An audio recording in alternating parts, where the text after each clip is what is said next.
Hello friends, I'm Carlos Alberto the Thinker. Welcome to this space of deep reflection where we explore ideas that help us live better. Today, we're going to dive into a fundamental topic for anyone seeking inner growth. The goal of inner life is not just to heal traumas or solve psychological complexes, but to regain control over our psyche, to live with serenity, justice, and contribution to others. Imagine for a moment you're at the wheel of your life, but you feel something invisible is steering you off course. Is it a past trauma? An unconscious impulse that dominates you? Sigmund Freud gave us the tools to understand these hidden forces, but the ancient Stoics offer us the compass to govern them. In this blend, we have a modern Stoicism with Freudian roots, where we'll discover how to go from being dominated by your mind to being its absolute master, not for empty selfishness, but for a full, ethical life connected to the world.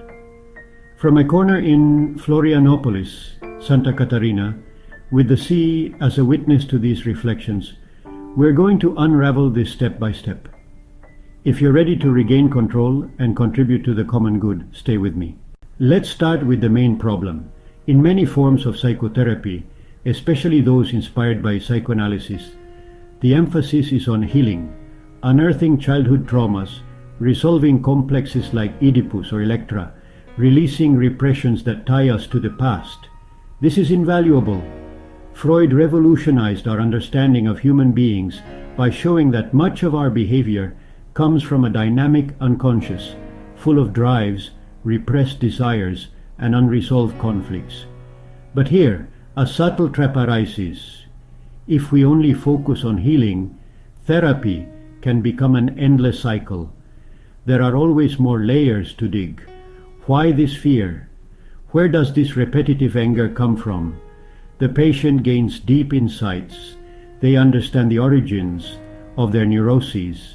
They see how a childhood trauma manifests in adult relationships or self-destructive decisions. However, they often still feel dominated.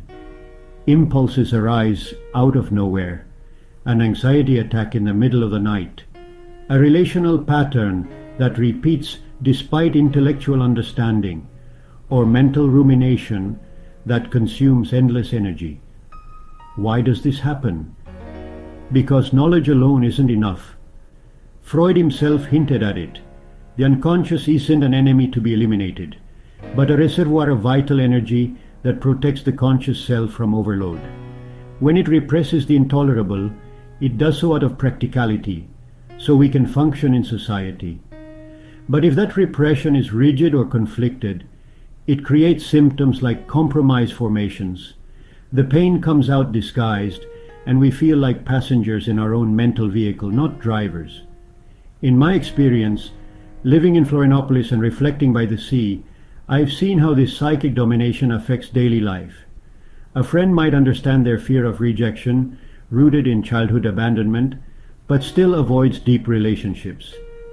They have healed the trauma in theory, but they haven't regained practical control.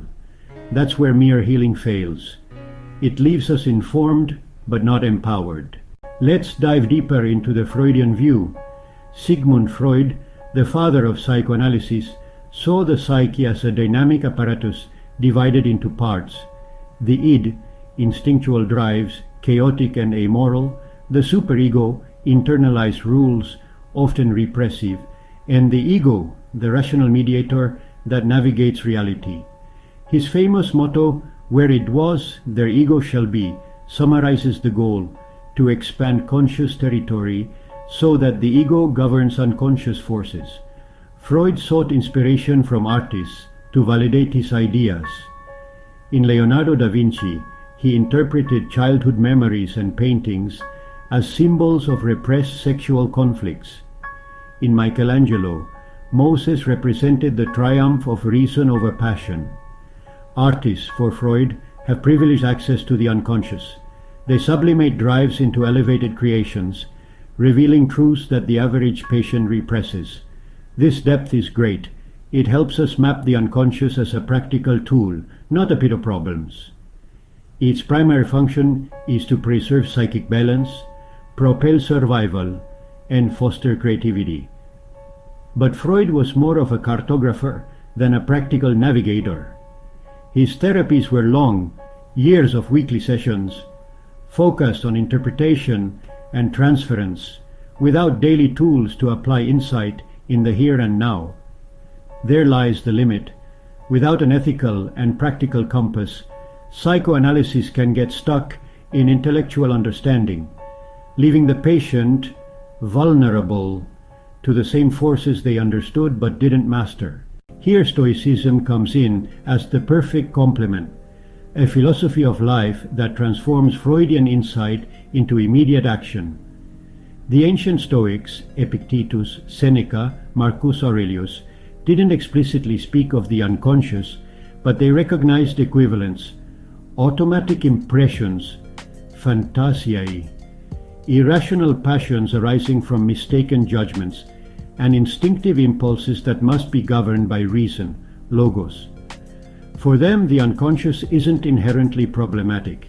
It's a valuable tool, vital energy that, when aligned with virtue, generates inner freedom. Epictetus sums it up: it's not things that disturb us, but our opinions about them. Control is regained by reframing judgments in the present, not by eternally digging into the past. Dear friends, let's now take a look at what we could call concrete practices to regain control, the dichotomy of control. Distinguish what depends on you, your opinions, intentions, virtues like wisdom, courage, temperance, and justice, from what doesn't, external events, unchangeable past traumas. In therapy, this means I understand my Freudian trauma, but what current judgment perpetuates it? Reframe it and act. The daily examination at night reflect: where did I lose control today? What impulses dominated me? How do I apply virtue tomorrow? This reprograms automatic habits, turning passions into serene responses. Premeditation of evils. Imagine the worst, a recurring impulse, a crisis, to mentally prepare yourself. It reduces the power of the unconscious by anticipating it. Position yourself in a view from above. See your life as part of a larger cosmos.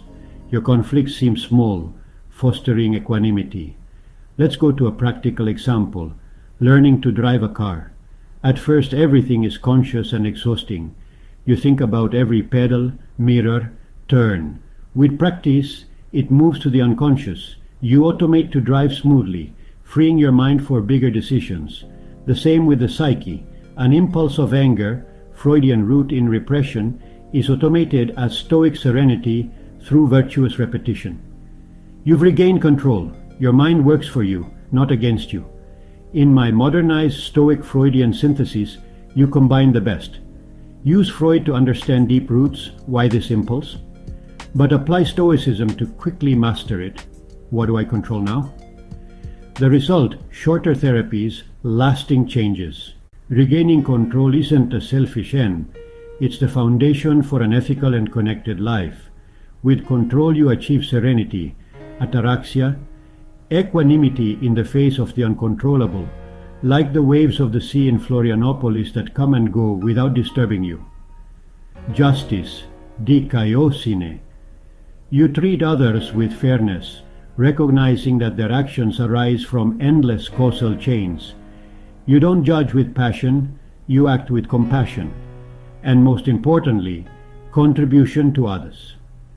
Marcus Aurelius made it clear: we are made to cooperate, like the parts of a body or bees in a hive. When you master your psyche, you can give without resentment. Help a friend in crisis without your own anxiety blocking you. Contribute to the community with mental clarity. In a world of ideological swings and global crises, this means observing without passion, acting locally with virtue. Imagine a therapist who not only heals their patients, but teaches them mastery so they can contribute to the common good. Or a leader in Santa Catarina who, mastering their impulses, fosters social justice without dogma. Friends, healing traumas and resolving complexes is necessary, But the true goal of the inner life is to regain control of the psyche. With the modernized Stoic-Freudian synthesis, one lives with serenity, justice, and a genuine contribution to others.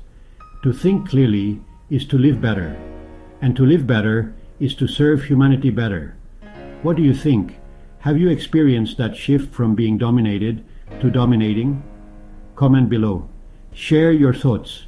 If you liked it, subscribe to the channel for more episodes of The Invisible Puzzle, where we unravel life's hidden pieces. From Florianopolis, with the sea reminding us of the fluidity of everything, I send you a big hug. Until next time.